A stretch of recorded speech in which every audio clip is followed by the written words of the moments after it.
কথামৃতের লেখক মহেন্দ্রনাথ গুপ্ত বলছেন, আমি ঠাকুরের কথামৃত স্মৃতিতে বহন করে আনতাম এবং বাড়িতে এসে ডায়েরিতে তার সংক্ষিপ্ত নোট লিখে রাখতাম।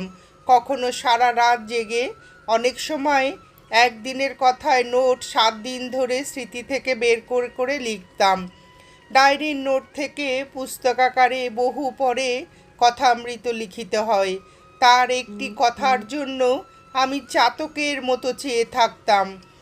একটি সেন্স আমি 1000 বারেরও বেশি ধ্যান করেছি। কাজেই বহু পূর্বে অনুষ্ঠিত সেই লীলাকথা আমার চোখের সামনে ঠাকুরের কৃপায় জীবন্ত হয়ে ভাসত, যেন এই মাত্র দেখে এলাম। কাজেই এইভাবে বলা যেতে পারে যে ঠাকুরের উপস্থিতিতেই লেখা হয়েছে। অনেক সময় ঘটনার বিবৃতিতে মন